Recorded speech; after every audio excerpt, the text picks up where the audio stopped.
الحمدللہ رب العالمین والعاقبۃ للمتقین والصلاة والسلام علی سید الانبیاء والمرسلین وعلی آلہ الطاہرین الطیبین واصحابہ اجمعین۔ محترم ناظرین، ARYQ ٹی وی کے خصوصی پروگرام شان و مقام سیدنا عمر فاروق رضی اللہ تعالی عنہ کے ساتھ حافظ شیخ محمد قاسم آپ کی خدمت میں حاضر ہے۔ آج ہم حضرت سیدنا امیر المؤمنین امام المتقین امام العدل حضرت سیدنا عمر فاروق رضی اللہ تعالی عنہ کے یوم شہادت کے حوالے سے آپ کی شان اور مقام اور مرتبہ کے حوالے سے گفتگو کریں گے۔ اللہ تعالیٰ سے دعا ہے کہ اللہ تعالیٰ امت کی طرف سے بہترین جزا خلفائے راشدین کو عطا فرمائے اور ہماری سب کی دعائیں ان کے حق میں قبول فرمائے اور اللہ تعالیٰ ان کی توجہ ہم سب مسلمانوں کو عطا فرمائے۔ ARYQ ٹی وی کا یہ خاصہ ہے کہ ہر وہ پروگرام جس کا تعلق اسلام کے ساتھ ہو اس کو ضرور بے ضرور ARYQ ٹی وی پر نشر کیا جاتا ہے، اور ہماری دعا ہے کہ اللہ تعالیٰ ARYQ ٹی وی کو اسی طرح دن دگنی رات چگنی ترقی عطا فرمائے۔ حضرت سیدنا امیر المؤمنین حضرت عمر فاروق رضی اللہ تعالی عنہ آپ ایک شجیع، بہادر اور جرأت مند انسان تھے۔ قبول اسلام سے پہلے نبی کریم صلی اللہ علیہ وآلہ وسلم نے آپ ہی کے لیے دعا مانگی تھی اور یہ کہا تھا کہ اے اللہ مجھے 2 عمروں میں سے ایک عمر عطا فرما، ایک عمر بن حشام ایک وہ، اور ایک عمر بن خطاب جن کو ہم فاروق اعظم رضی اللہ تعالیٰ عنہ کے نام سے یاد کرتے ہیں۔ رسول اللہ صلی اللہ علیہ وآلہ وسلم نے جب دعا مانگی تو اللہ تعالیٰ نے حضرت سیدنا عمر فاروق رضی اللہ تعالیٰ عنہ کے دل کو نرم کیا، اور آپ کے لیے ہدایت کا راستہ جب کھولا گیا تو آپ کو خبر ملی کہ آپ کے گھر والے، آپ کی بہن، آپ کے بہنوئی وہ مسلمان ہو چکے ہیں، اور غصے کے عالم میں جب آپ ان کے گھر کی طرف جاتے ہیں تو اندر سے قرآن پڑھنے کی آواز آتی ہے، سخت ناراض ہوتے ہیں۔ مختصراً عرض کروں گا کہ آخر کار اپنی بہن کے سامنے بیٹھ جاتے ہیں اور پھر کہتے ہیں کہ بتاؤ مجھے جو تم پڑھ رہے تھے۔ بہن نے قرآن کریم کی آیات تلاوت کی تو قرآن کریم کا جو ہی سننا تھا وہ آیات ان کے دل میں اترتی چلی گئیں، اور آیات کا نور حضرت فاروق اعظم رضی اللہ تعالیٰ عنہ کے دل میں گھر کر گیا۔ وہاں سے اٹھے اور سیدھا نبی کریم صلی اللہ علیہ وآلہ وسلم کی بارگاہ میں حاضر ہوئے۔ جب دار ارقم میں پہنچے تو صحابہ کرام جو پہلے سے کچھ وہاں موجود تھے انہوں نے کہا کہ عمر آئے ہیں اور ہاتھ میں تلوار بھی پکڑی ہے، کچھ ارادہ اچھا نہیں لگتا۔ تو نبی کریم صلی اللہ علیہ وآلہ وسلم نے فرمایا آنے دو۔ جب نبی کریم صلی اللہ علیہ وآلہ وسلم نے ان کو اجازت مرحمت فرمائی اور حضرت عمر رضی اللہ تعالی عنہ جب نبی پاک صلی اللہ علیہ وسلم کے سامنے آتے ہیں تو پھر اس وقت سب لوگوں نے مشاہدہ کیا کہ فاروق اعظم رضی اللہ تعالیٰ عنہ حضور کی آنکھوں کے سامنے تھے، اور نبی کریم علیہ الصلوۃ والسلام کی آنکھوں کا اور نگاہوں کا یہ فیض تھا اور یہ اعجاز تھا کہ حضرت فاروق اعظم رضی اللہ تعالیٰ عنہ کی دل کی دنیا کو بدل کے رکھ دیا۔ حضرت فاروق اعظم رضی اللہ تعالیٰ عنہ کو اسلام کا قبول کرنا تھا کہ صحابہ کرام کے اندر ایک جذبہ اور محبت کی لہر دوڑ گئی، اور شدت جذبات کے ساتھ آپ نے نعرہ تکبیر بلند کیا اور اللہ اکبر کی صداؤں سے حضرت فاروق اعظم رضی اللہ تعالیٰ عنہ کا استقبال کیا گیا۔ جس وقت یہ خبر مشرکین تک پہنچتی ہے تو وہاں قیامت ٹوٹ پڑتی ہے، اس لیے کہ اتنا بہادر، اتنا شجیع اور جرأت مند آدمی جب ان کی صفوں سے نکل کر اسلام میں داخل ہو گیا تو ان کے پاس تو کچھ نہ بچا۔ اللہ تعالیٰ نے اسلام کو حضرت فاروق اعظم رضی اللہ تعالیٰ عنہ کے ذریعے عزت اور عظمت اور سطوت عطا فرمائی، اور مسلمانوں کے اندر جو جذبہ اور حوصلہ پیدا ہوا اس کی مثال تاریخ کی کتابوں میں ملتی ہے کہ جس وقت فاروق اعظم رضی اللہ تعالیٰ عنہ نے اسلام قبول کر لیا تو اس وقت حضرت حمزہ رضی اللہ تعالیٰ عنہ نبی پاک صلی اللہ علیہ وسلم کے چچا جان، اور حضرت عمر رضی اللہ تعالیٰ عنہ جو کہ اسلام قبول کرنے سے پہلے بھی آپس میں دوست تھے، تو اسلام قبول کر لینے کے بعد جب دونوں کی دوستی اور مزید گہری ہو گئی تو پھر ایک شان اور شوکت کے ساتھ جب دار ارقم سے نکلے تو آپس میں اعلان کر دیا کہ آج کے بعد ہم اسلام کے مقابلے میں کسی کو کھڑا نہیں ہونے دیں گے، آج کے بعد ہم حفاظت کریں گے اور ہم دین کا کام کریں گے۔ یہ وہ جذبات تھے مسلمانوں کے اندر جو حوصلہ پیدا کر رہے تھے، یہ وہ واقعات اور یہ وہ معاملات تھے جن سے اسلام کی ترویج اور اشاعت میں اللہ تعالیٰ نے حضرت فاروق اعظم اور حضرت حمزہ رضی اللہ تعالیٰ عنہ کے ذریعے اللہ تعالیٰ نے طاقت عطا فرمائی۔ محترم ناظرین، میں یہ بات عرض کرنا چاہوں گا یہاں پر کہ حضرت سیدنا فاروق اعظم رضی اللہ تعالیٰ عنہ آخر ان کے اندر کیا ایسی چیز تھی کہ نبی پاک صلی اللہ علیہ وآلہ وسلم نے فرمایا، اے عمر، جس راستے سے تو چلا جائے اس راستے سے شیطان بھی اپنا راستہ بدل لیتا ہے، شیطان بھی تیرے راستے پر نہیں آتا۔ اصل میں یہ تبدیلی اور یہ تربیت کا اثر تھا کہ نبی پاک صلی اللہ علیہ وسلم کی بارگاہ میں جب وہ رہے تو آپ کو ایسی تربیت حاصل ہوئی اور اسلام کے ساتھ ایسی لگن ان کی پیدا ہوئی اور محبت پیدا ہوئی کہ اسلام کے ساتھ ان کا اوڑھنا بچھونا ہو گیا، دن رات اسلام کے لیے محنت کرنا، جد و جہد کرنا اور آقا کریم صلی اللہ علیہ وآلہ وسلم کے ساتھ وفاداری کا تعلق نبھانا اور آپ کی غلامی میں رہ کر اسلام کی تعلیم کو حاصل کرنا اور قرآن پر عمل پیرا ہونا۔ رسول اللہ صلی اللہ علیہ وآلہ وسلم کے ساتھ آپ کا انتہائی والہانہ تعلق یہ اس بات کا غماز تھا کہ اللہ تعالیٰ نے حضرت فاروق اعظم رضی اللہ تعالیٰ عنہ کو وہ جوش، وہ جذبہ اور ہمت عطا فرمائے تھے کہ جس وقت یہ کسی بھی کافر کے مقابلے میں آ جاتے تو کوئی ان کے سامنے ٹھہر نہ سکتا تھا۔ حضرت فاروق اعظم رضی اللہ تعالیٰ عنہ جب امیر المومنین منتخب ہوتے ہیں تو اس سے قبل امیر المومنین کا خطاب کبھی بھی نہیں کسی کو دیا گیا تھا، لیکن حضرت فاروق اعظم رضی اللہ تعالیٰ عنہ جب خلافت پر متمکن ہوتے ہیں اور مسند خلافت پر بیٹھتے ہیں تو آپ پہلے وہ خلیفہ تھے جن کو امیر المومنین کے نام سے پکارا گیا تھا۔ حضرت فاروق اعظم رضی اللہ تعالیٰ عنہ کی زندگی کے حوالے سے ہم انشاءاللہ بہت ساری باتیں آج کریں گے، لیکن یہ سمجھنا سب سے پہلے ضروری ہے کہ اگر فاروق اعظم رضی اللہ تعالیٰ عنہ کی زندگی میں اگر ہمیں کوئی ایسی چیز نظر آتی ہے جس سے اسلام کی محبت پیدا ہوتی ہو، جس سے دین کا معیار بلند ہوتا ہو، تو سمجھ لینا چاہیے کہ فاروق اعظم رضی اللہ تعالیٰ عنہ نے نبی کریم صلی اللہ علیہ وآلہ وسلم اور آپ کی آل کے ساتھ کتنی محبت کی ہے، کتنا پیار کیا ہے، کتنی محبت کی ہے۔ یہ اسی تربیت کا نتیجہ ہے جو رسول اللہ صلی اللہ علیہ وآلہ وسلم نے سیدنا فاروق اعظم رضی اللہ تعالیٰ عنہ کی اور تمام خلفائے راشدین کی فرمائی تھی۔ 1400 صحابہ کرام رضوان اللہ علیہم اجمعین جب رسول اللہ صلی اللہ علیہ وآلہ وسلم کے سامنے حاضر ہوتے ہیں اور پھر جب نبی پاک صلی اللہ علیہ وسلم کے ساتھ دیکھتے ہیں، ایک طرف حضرت ابو بکر صدیق رضی اللہ تعالیٰ عنہ بیٹھتے ہیں، ایک طرف فاروق اعظم رضی اللہ تعالیٰ عنہ بیٹھتے ہیں، ایک طرف حضرت عثمان غنی رضی اللہ تعالیٰ عنہ، ایک طرف حضرت مولا مرتضیٰ، مولا کائنات علی المرتضیٰ کرم اللہ وجہہ الکریم شیر خدا آپ بیٹھتے ہیں، تو میں یہ بات عرض کروں گا کہ یہ لوگ جو نبی کریم علیہ السلام کے دائیں بائیں آگے پیچھے رہنے والے لوگ تھے، کیسے ممکن تھا کہ ان کی تربیت نہ ہو سکتی؟ بلکہ یہ تو وہ تربیت کے شاہکار تھے کہ لوگ ان کو دیکھ کر اپنی صفیں درست کیا کرتے تھے۔ آج بھی میں اگر اس پروگرام کی وساطت سے یہ بات عرض کروں تو یہ بات بالکل درست ہوگی کہ رسول اللہ صلی اللہ علیہ وآلہ وسلم کی تربیت ہی کا تو اثر تھا کہ جب رسول اللہ صلی اللہ علیہ وسلم اس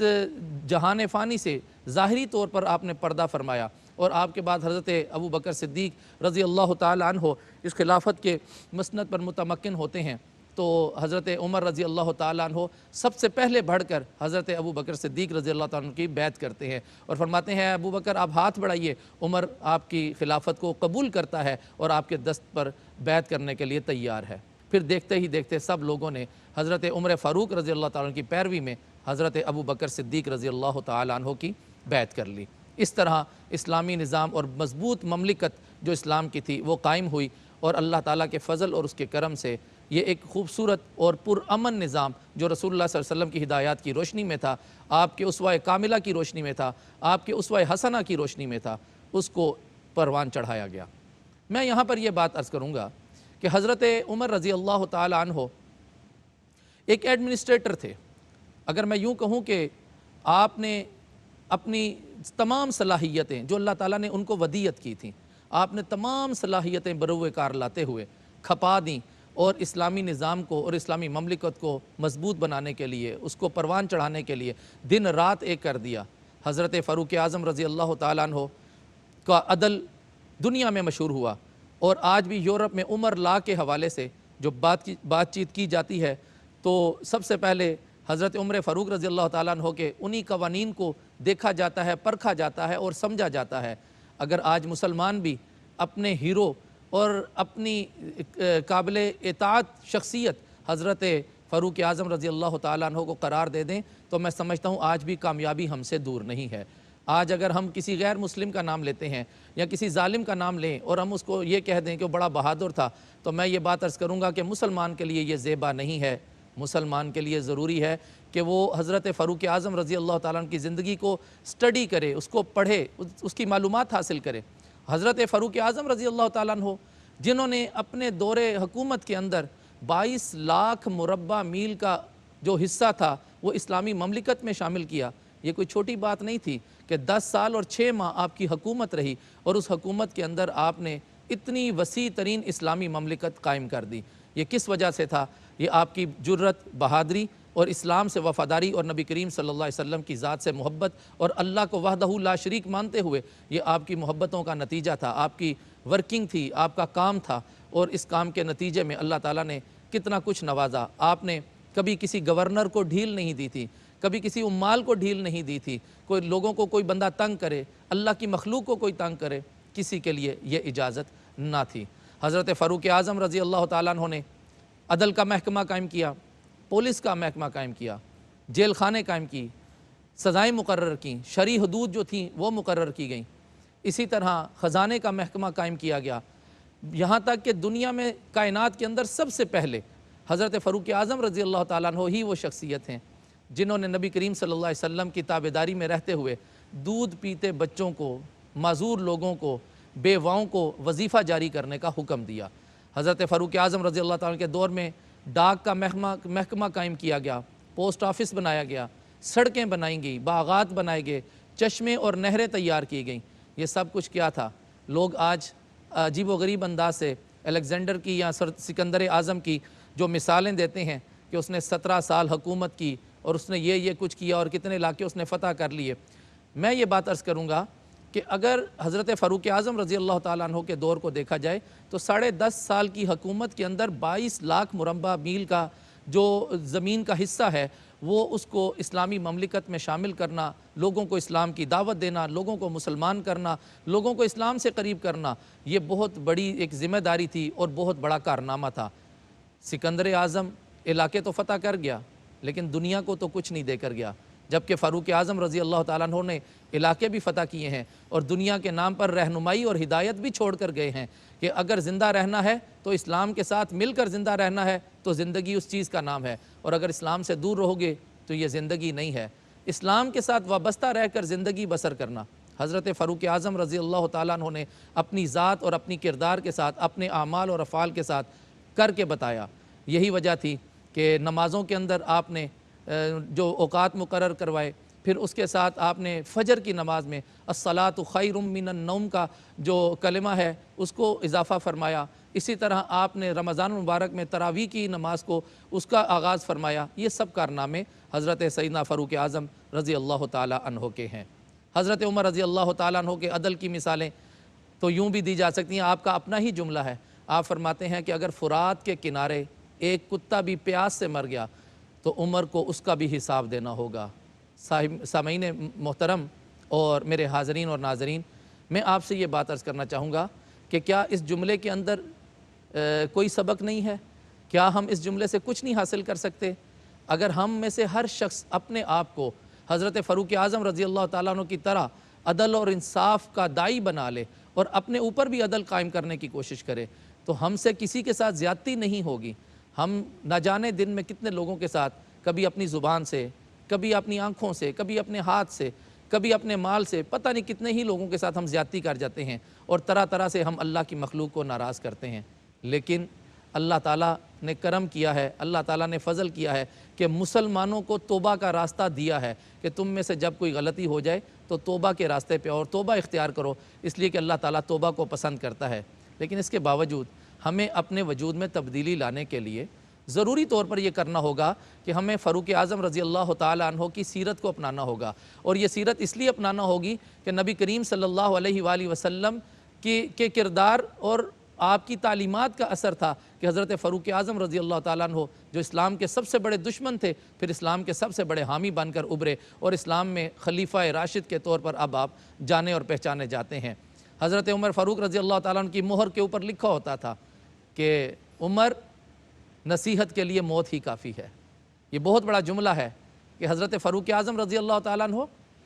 بے شک اقتدار میں تھے اور 22 لاکھ مربع میل کی حکومت تھی، کوئی چھوٹی حکومت نہیں تھی، لیکن اس کے باوجود آپ کو اپنی موت یاد تھی۔ آپ سمجھتے تھے کہ آپ نے اپنے ایک ایک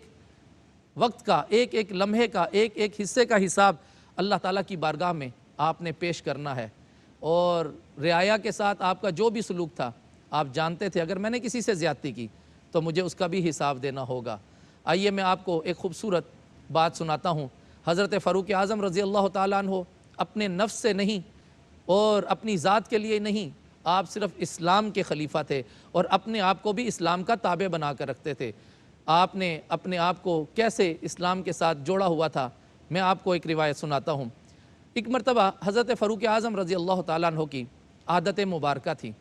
کہ آپ راتوں کو گشت کیا کرتے تھے اور لوگوں کے حال جاننے کے لیے آپ گلیوں میں چکر لگایا کرتے تھے اور دیکھتے تھے کہ کوئی بندہ ناراض تو نہیں ہے، کوئی بندہ بھوکا تو نہیں ہے، کوئی پیاسا تو نہیں ہے، کوئی مصیبت میں تو پریشان نہیں ہے، کوئی بیمار تو نہیں ہے۔ آپ اس حالات کا پتہ کرنے کے لیے اکثر راتوں کو باہر جایا کرتے تھے۔ ہوا یوں کہ ایک مرتبہ آپ ایک جگہ گشت فرما رہے تھے تو رات کا وقت تھا، ایک گھر کے اندر سے گانے بجانے کی آواز آئی، اور وہ شخص جو گانے سن رہا تھا اونچی اونچی آواز میں اور بیہودہ گوئی کر رہا تھا، حضرت فاروق اعظم رضی اللہ تعالیٰ عنہ نے اس کے گھر کی دیوار پھلانگی اور سیدھا اندر تشریف لے گئے۔ جب حضرت فاروق اعظم رضی اللہ تعالیٰ عنہ اندر گئے تو اس بندے سے کہا، خدا سے ڈر، تجھے اللہ کا خوف نہیں ہے؟ تو اتنی کھلے انداز میں گناہ کر رہا ہے اور تو بے حیائی کا مرتکب ہو رہا ہے، تو تجھے خدا کا خوف نہیں ہے؟ حضرت فاروق اعظم رضی اللہ تعالیٰ نے جب اس کی سرزنش کی تو آگے سے پلٹ کے اس شخص نے کہا کہ میں تو اللہ تعالیٰ کا خوف کروں گا، آپ کے حکم سے میں انشاءاللہ آئندہ نہیں کروں گا، لیکن پہلے مجھے یہ بتائیے کہ آپ مجھے جو نصیحت کرنے آئے ہیں آپ نے خود بھی 3 غلطیاں کی ہیں۔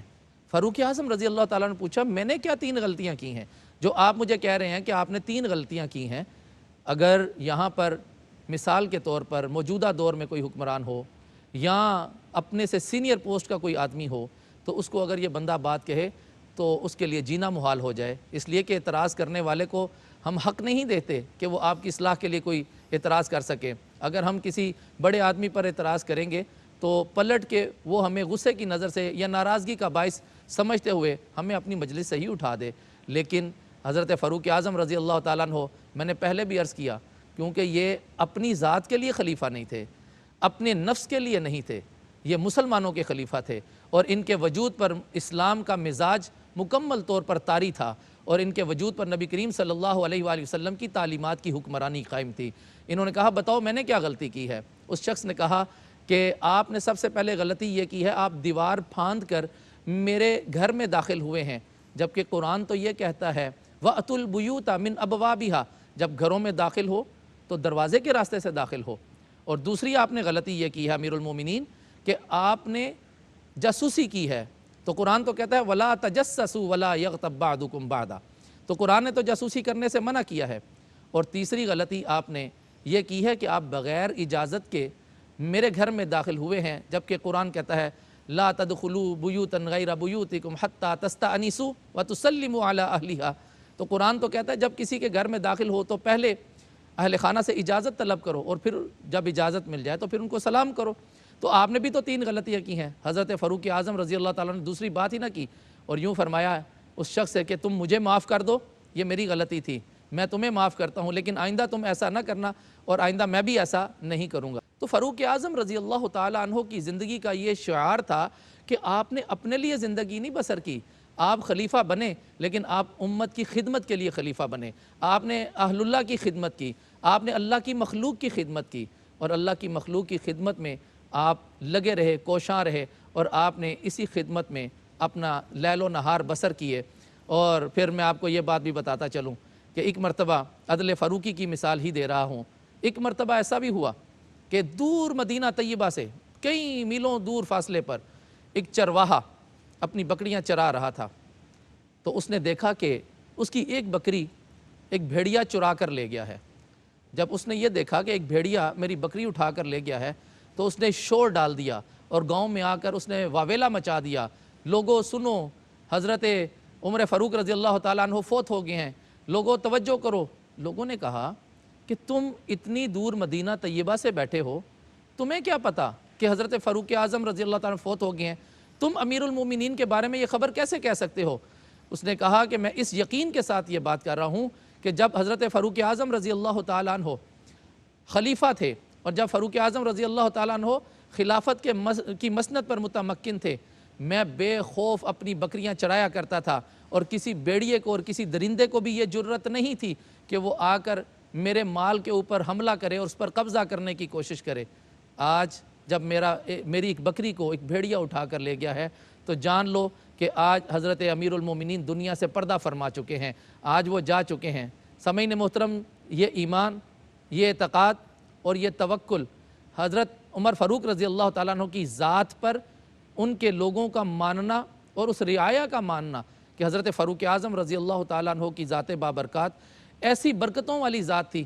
کہ جس نے اسلامی مملکت کے اندر لوگوں کے اندر بھی ایمان پیدا کر دیا، لوگوں کے اندر بھی یقین پیدا کر دیا تھا کہ اگر عدل کے ساتھ اور سچائی کے ساتھ حکومت کی جائے تو رعایا کبھی بھی ناخوش نہیں ہوتی۔ حضرت فاروق اعظم رضی اللہ تعالیٰ عنہ جب آپ کی خلافت پر متمکن ہونے کی خبر دیار غیر میں بھی پھیل گئی، ہرقل جو پریشان تھا اور آپ کا دشمن تھا اور اسلام کا دشمن تھا، ہرقل نے پریشان ہو کر اپنے تمام وزراء کو اور تمام مشیروں کو اکٹھا کیا اور تمام رعایا کو اکٹھا کرنے کے بعد ان کو یہ کہا کہ اگر فاروق اعظم رضی اللہ تعالیٰ عنہ نے ہماری طرف حملہ کر دیا تو بچنے کا کوئی چانس نہیں ہوگا، ہمیں ہر صورت میں ان کی اطاعت کرنی ہوگی، تو بہتر یہ ہے کہ ہم ان کی اطاعت کر لیں۔ تو یہ بات سننی تھی کہ رعایا کے اندر ایک عجیب و غریب قسم کا جوش پیدا ہوا اور افراتفری پیدا ہو گئی۔ ان لوگوں نے کہا کہ ہم کبھی بھی ان کی اطاعت نہیں کریں گے، لیکن ہرقل جو تھا، جس کا دل دھڑک رہا تھا اور بے طرح سے دھڑک رہا تھا کہ اب اگر فاروق اعظم نے ہماری طرف اگر توجہ کر لی اور اگر انہوں نے اس طرف حملہ کرنے کا سوچ لیا اور فیصلہ کر لیا تو پھر ہماری بقا ممکن نہیں ہے، ہم بچ نہیں سکیں گے۔ اب وہ اپنے ملک میں بیٹھا ہوا ڈر رہا تھا، اس کو پتہ چل گیا کہ فاروق اعظم رضی اللہ تعالیٰ عنہ کی تلوار عدل کرنے والی تلوار ہے، وہ کسی کو بخشتی نہیں ہے، اس لیے کہ وہ عدل کے ساتھ کھڑے ہوتے ہیں، انصاف کے ساتھ کھڑے ہوتے ہیں۔ حضرت فاروق اعظم رضی اللہ تعالیٰ عنہ کی شجاعت اور بہادری کی داستانیں عیسائی اور یہودی بھی اس سے متاثر تھے، تو اس وقت اس نے پھر ایک پلان کیا اور اس نے سازش تیار کی، اور ایک شخص جو نصرانی تھا جس کا نام طلیقہ بن مازن تھا، اس کو تیار کیا، اور اس کو تیار کرنے کے بعد کہا کہ تم جاؤ مدینہ میں اور جا کر تم نے حضرت عمر کے بارے میں کہا کہ ان کو تم نے قتل کرنا ہے۔ اس نے کہا ٹھیک ہے میں جاتا ہوں۔ اب وہ طلیقہ بن مازن مدینہ طیبہ میں آیا اور کسی جگہ چھپ گیا، اور کافی دن سے وہ دیکھتا رہا کہ فاروق اعظم رضی اللہ تعالی عنہ کو ہم کس طرح سے گھات لگائیں اور کس طرح سے ان کو قتل کیا جا سکتا ہے۔ ایک روز اس نے دیکھا کہ حضرت عمر رضی اللہ تعالی عنہ ایک کھلے میدان میں ہیں اور وہاں پر کچھ درخت بھی ہیں، اس جگہ پر کچھ غریبوں کو، کچھ بیواؤں کو اور یتیموں کو آپ نواز رہے تھے، تو اس وقت آپ وہاں پر تنے تنہا تھے۔ یہ شخص بھی درختوں کی اوٹ میں چھپ کر سب کچھ دیکھتا رہا۔ تو جب اس نے سارا مشاہدہ کر لیا اور پھر اس نے دیکھا کہ حضرت فاروق اعظم رضی اللہ تعالیٰ عنہ اپنے تکیے کو، اینٹ کے تکیے کو سرانہ بنا کر خالی زمین پر لیٹ گئے ہیں، تو وہ سو گئے۔ اب اس نے ارادہ کیا کہ میں اب چھلانگ لگا کر ان کے اوپر جاؤں اور جا کر تلوار نکال کر ان کا کام تمام کر دوں۔ تو جس وقت اس نے یہ ارادہ کیا تو ایک درندہ حضرت فاروق اعظم رضی اللہ تعالیٰ عنہ کی حفاظت کے لیے وہاں پر آ گیا، اور ہاتف غیبی سے اس طلیقہ بن مازن نے آواز سنی، یا عمر عدلتا فامنتا، اے عمر آپ نے انصاف کیا اور آپ بے خوف ہو گئے۔ حضرت فاروق اعظم رضی اللہ تعالیٰ عنہ تنے تنہا اینٹ کا سرہانہ بنا کر جب لیٹ گئے، تو جب آپ لیٹ گئے تو اس کے بعد آپ کی حفاظت کے لیے وہ درندہ آیا۔ ظاہر ہے یہ حفاظت اللہ تعالیٰ کی طرف سے تھی، اللہ تعالیٰ ہی اپنے پیاروں کی حفاظت اسی لیے فرماتا ہے، اور اللہ تعالیٰ کا اپنا فرمان ہے، الا ان اولیاء اللہ لا خوف علیہم ولا هم یحزنون۔ تو یہ اللہ تعالیٰ نے حضرت فاروق اعظم کے دل سے ہر قسم کا خوف، ہر قسم کا حزن و ملال دور فرما دیا تھا، اور یہ اللہ تعالیٰ کا کرم تھا کہ اللہ تعالیٰ نے فاروق اعظم رضی اللہ تعالیٰ عنہ کی حفاظت کے لیے اس درندے کو وہاں بھیج دیا۔ تھوڑی دیر گزری تو وہ درندہ جو وہاں چکر لگا رہا تھا فاروق اعظم رضی اللہ تعالیٰ عنہ کے ارد گرد، آپ آرام فرما رہے تھے، اس درندے نے اپنی زبان سے حضرت فاروق اعظم رضی اللہ تعالیٰ عنہ کے قدمین مبارک کو چاٹنا شروع کیا۔ اسی اثناء میں آپ کی آنکھ کھل گئی اور وہ درندہ چلا گیا۔ جب وہ چلا گیا تو وہی بندہ طلیقہ بن مازن جو آپ کو قتل کرنے کے ارادے سے آیا تھا، وہ چھلانگ لگا کر آپ کے سامنے آیا اور پھر اس نے اپنے ہاتھ آپ کے ہاتھ میں دیے اور اس نے کہا کہ جس ہستی کی حفاظت اللہ تعالیٰ نے درندوں سے کروائی ہے، وحشی جانوروں سے کروائی ہے، تو اس کا مطلب ہے کہ وہ حق پر ہے، وہ درست ہے۔ تو حضرت فاروق اعظم رضی اللہ تعالیٰ عنہ کے ہاتھ پر انہوں نے اسلام قبول کر لیا۔ محترم ناظرین، میں یہاں پر آپ کے سامنے یہ بات عرض کروں گا کہ حضرت سیدنا فاروق اعظم رضی اللہ تعالیٰ عنہ وہ ہستی ہیں کہ جن کو اگر ہم آج بھی اپنی اطاعت اور اپنی اتباع کو اگر ان کی ذات کی طرف موڑ دیں اور حضرت فاروق اعظم رضی اللہ تعالیٰ عنہ کو آئیڈیل بنائیں اور پھر اس کے بعد ہم ان کی سیرت کا مطالعہ کریں تو اللہ کے فضل سے ہمارے لیے کامیابی کے راستے واہ ہو جاتے ہیں، ہمارے لیے کامیابی کے راستے کھلے ہوئے نظر آتے ہیں۔ میں یہاں پر یہ بات بھی عرض کرنا ضروری سمجھوں گا کہ فاروق اعظم رضی اللہ تعالیٰ عنہ کی ذات گرامی کے اندر جو روشنی تھی، آپ کے اندر جو تربیت کی خصوصیات پائی جاتی تھیں، میں یہ بات عرض کروں گا کہ اگر ان تربیتوں کو اور ان خصوصیات کو اگر ہم پرکھنا شروع کریں اور دیکھنا شروع کریں تو ہمارے لیے ہمارے سوال کا واحد جواب یہی ملے گا کہ قرآن سے محبت اور صاحب قرآن کی محبت ان کے دل میں موجود تھی۔ اور اگر ہم آج بھی اپنے لیے رہنمائی کے راستے واہ کرنا چاہتے ہیں اور اگر ہم دیکھنا چاہتے ہیں کہ اللہ تعالیٰ کس طرح رہنمائی فرماتا ہے تو آج بھی اگر ہم رہنمائی کے لیے حضرت فاروق اعظم رضی اللہ تعالیٰ عنہ کی ذات کی طرف رجوع کریں گے تو اللہ تعالیٰ ہمیں ہدایت عطا فرمائے گا اور ہمارے لیے رہنمائی کے راستے آسان فرمائے گا۔ حضرت سیدنا فاروق اعظم رضی اللہ تعالیٰ عنہ حضرت حمزہ رضی اللہ تعالیٰ عنہ کے دوست بھی تھے اور حضرت نبی پاک صلی اللہ علیہ وآلہ وسلم کی ذات بابرکات کے ساتھ اور خصوصاً حضرت علی المرتضیٰ کرم اللہ وجہہ الکریم کی ذات بابرکات کے ساتھ جو ان کی محبتیں تھیں وہ بھی کسی سے ڈھکی چھپی نہیں ہے۔ میں آپ کو وہ منظر یاد دلانا چاہتا ہوں کہ جس وقت غدیر کے موقع پر نبی کریم صلی اللہ علیہ وآلہ وسلم نے حضرت علی المرتضیٰ کرم اللہ وجہہ الکریم کا ہاتھ بلند کیا تھا فضا میں اور اپنے ہاتھ کے ساتھ پکڑ کے بلند کر کے یہ کہا تھا من کنت مولاہ فعلی مولاہ، جس کا میں آقا ہوں اس کے یہ علی بھی آقا ہیں۔ تو اس وقت حضرت سیدنا عمر فاروق رضی اللہ تعالیٰ عنہ کا انداز یہ تھا کہ آپ نے جھپٹ کر اور خوشی کے ساتھ جا کر علی المرتضیٰ کو اپنے گلے لگا لیا، آپ کا ماتھا چوما اور کہا اے علی آج کے بعد آپ مجھ عمر کے بھی آقا ہیں اور آج کے بعد آپ ہر مومن مسلمان کے آقا ہیں۔ حضرت عمر فاروق رضی اللہ تعالیٰ عنہ نے گویا کہ حضرت نبی کریم صلی اللہ علیہ وآلہ وسلم کے اس فرمان کی خوبصورت تصدیق کی اپنے عمل سے بھی اور اپنے قول سے بھی کہ جب کہا گیا کہ علی جو ہیں وہ آقا ہیں جس طرح نبی کریم صلی اللہ علیہ وآلہ وسلم آقا ہیں تمام مومنین کے، تمام مسلمین کے، تو کہا یہ علی بھی آقا ہیں۔ اور نبی کریم صلی اللہ علیہ وآلہ وسلم کے جب آپ نے خیبر کو فتح فرمایا تھا تو اس وقت بھی تو آپ نے یہی فرمایا تھا کہ یہ میں پرچم کل اس مرد کے ہاتھ میں دوں گا جس سے اللہ راضی ہے اور وہ اللہ سے راضی ہے۔ جب یہ بات فرمائی تو فاروق اعظم رضی اللہ تعالیٰ عنہ بھی وہاں موجود تھے، تو آپ کے اپنے الفاظ ہیں، آپ نے چاہا کہ ہم دیکھیں گے کہ وہ کون مرد ہے۔ تو جس وقت علی المرتضیٰ کرم اللہ وجہہ الکریم کا نام پکارا گیا تو حضرت فاروق اعظم رضی اللہ تعالیٰ عنہ نے آپ پر رشک فرمایا اور کہا کہ اے علی آپ پر اللہ کی رحمتیں ہیں، اگر یہ پرچم مجھے عطا ہوتا تو میں اس سے کئی گنا زیادہ اپنے آپ کو خوش نصیب سمجھتا، اگر مجھے 100 اونٹ بھی دے دیے جاتے اور مجھے سلطنت بھی دے دی جاتی تو تب بھی مجھے اتنی خوشی نہ ہوتی، مگر اے علی یہ آپ کا اعزاز ہے۔ حضرت فاروق اعظم رضی اللہ تعالیٰ عنہ، حضرت عمر فاروق، حضرت علی المرتضیٰ، حضرت ابوبکر صدیق رضی اللہ تعالیٰ عنہ اور حضرت عثمان ابن عفان رضی اللہ تعالیٰ عنہ، یہ تمام صحابہ کرام خلفائے راشدین وہ ہیں جن کے آپس میں کوئی اختلافات نہیں تھے، آپس میں ان کی محبتیں تھیں، آپس میں ان کا پیار تھا اور بہت زیادہ پیار تھا، ایک دوسرے کا احترام تھا، ایک دوسرے کی محبت اور ایک دوسرے کی عزت تھی۔ میں